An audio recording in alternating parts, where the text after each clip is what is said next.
In 1862, Victor Hugo published his now famous novel Les Miserables. After it had been released, he wanted to know how it was selling, so he sent a telegram to his publisher containing a single character. This. A short while later, he received a reply containing another single character. This. Now, this story is not actually true, but it does show us how much information is contained in these very simple symbols. And it starts to show us the incredible power of punctuation. Punctuation is not something that teachers and students spend a lot of time talking about. And maybe you think that it's not even really that important, that you can get by just fine without really using it. Or perhaps you're not even sure how or why you should use punctuation. But it is actually a vital part of good expression. And to really understand why it's important, we need to go back in time, way back in time, to the 3rd century.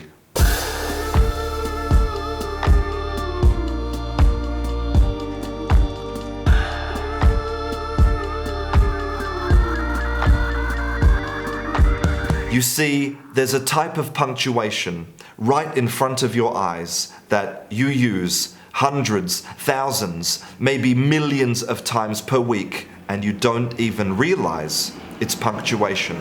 And that is this, the space. Originally, text was written in something called scriptio continua.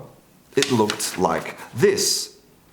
It's just characters and words without any type of punctuation, not even spaces. And of course, it was very difficult to read.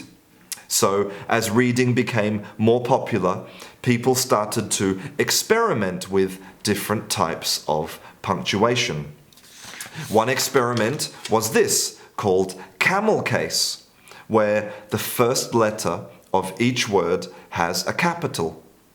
It creates this up and down kind of shape, a bit like the humps on a camel. But my favorite type of experimental writing is this. It's called boustrophodon. Basically, it's bidirectional writing. You start here on the first line and you go across, and then you come down and you start reading the text mirrored in this direction, and then you go down and you follow the text like this. It might be a very efficient way to move your eyes, but it was still really difficult to read. And it wasn't until the 3rd century when this guy, Aristophanes, introduced a system of 3 dots to indicate spaces and pauses that we really got our first taste of the power of punctuation. A question you might ask yourself is, why would anybody write like this? Why would anybody write in a way that was so difficult to read? The answer is that people didn't read. Back then, society was different. Reading and writing was something academic. Text was something to study. The idea of reading for pleasure or reading out loud was a totally alien concept. Back then, the only important thing was the oral tradition, giving lectures and giving speeches and performing plays.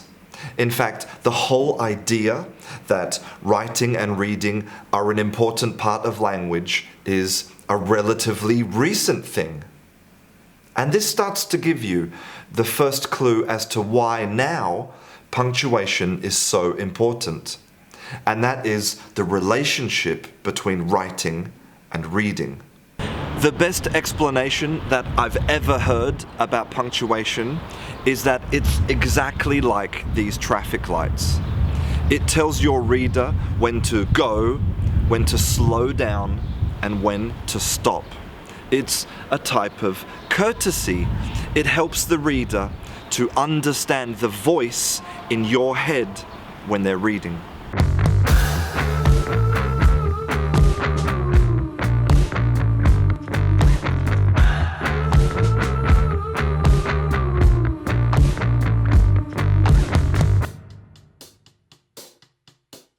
Okay, it's time to talk specifics. So let's start with some of the more common punctuation. First, we have the comma.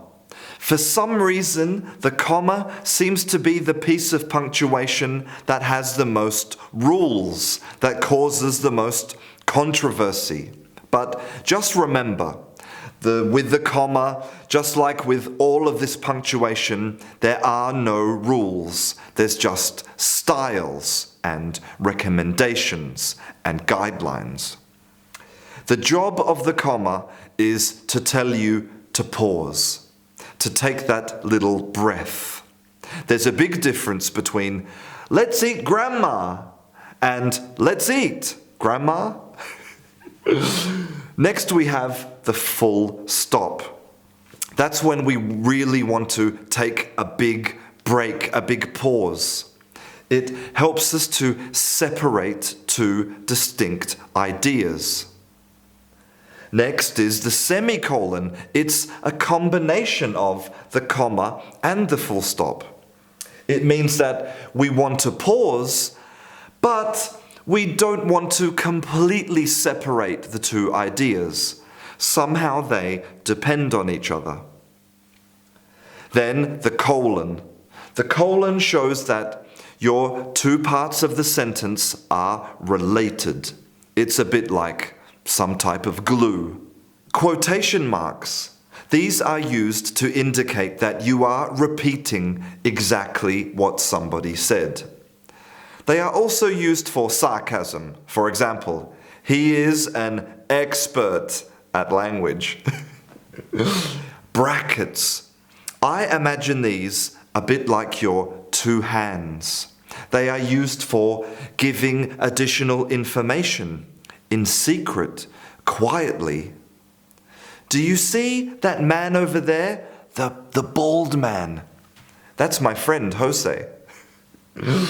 Next we have the hyphen. The hyphen is the glue of words. It shows us that two words can be considered as one. And finally, the apostrophe. The apostrophe can indicate either possession or a contraction that a letter is missing.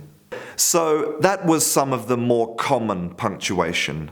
But the great thing about punctuation, like all the other parts of language, is that it's constantly evolving and changing. So now let's look at some of the more modern and exotic punctuation that you need to start using today. First up, we have this, the interrobang. It is a combination of an exclamation mark and a question mark. It shows both disbelief and excitement. "You ate 3 pizzas?" Next, we have bold. This shows that a word is important. Probably we should place more emphasis on this word. Like in this sentence, "That was not funny." Next is the underline. The underline feels very official, like discipline. It's like being yelled at by your parents. "You are 17 minutes late." Next we have italics, letters that are inclined slightly like this. What italics do is show us that a word in a sentence is somehow special or different from the other words.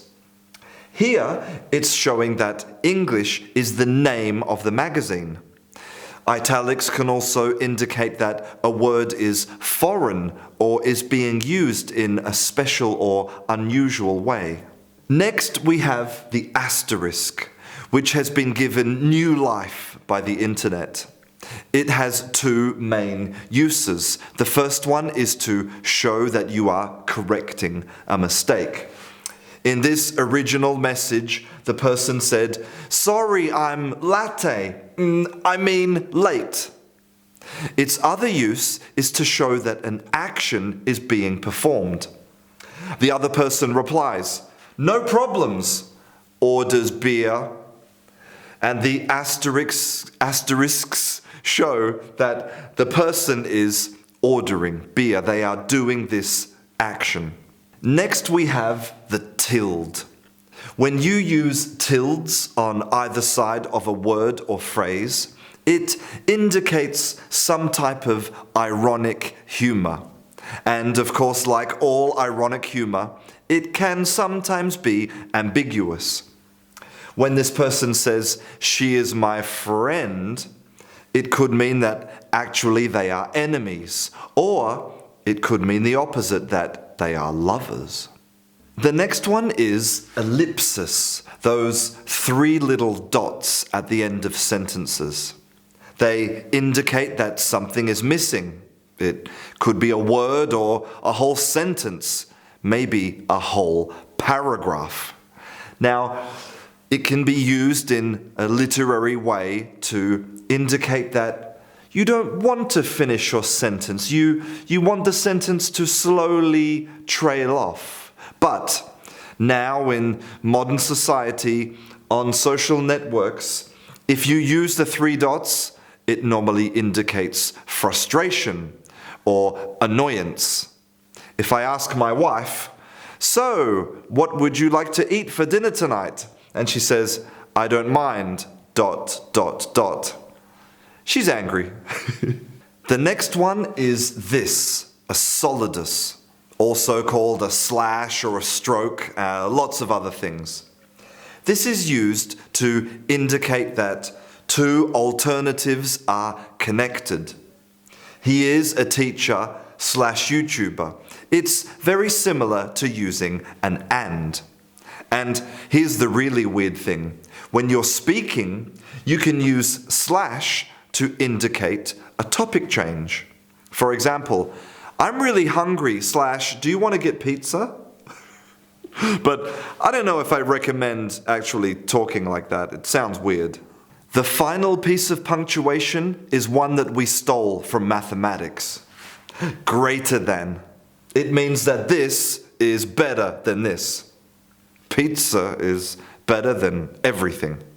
Everybody knows that. There is one really important thing I want you to remember about punctuation. A majority of the time, it's not about right and wrong.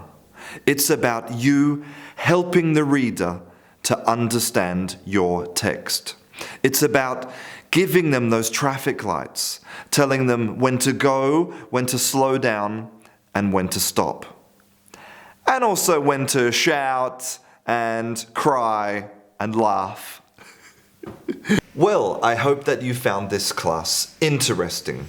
If you would like to support free English education, then you can consider becoming my patron on Patreon or buying some very stylish Canguro English merchandise. And if you would like to see any more videos about the English language, then don't forget to subscribe. I'm Christian, this is Canguro English. I'll see you in class.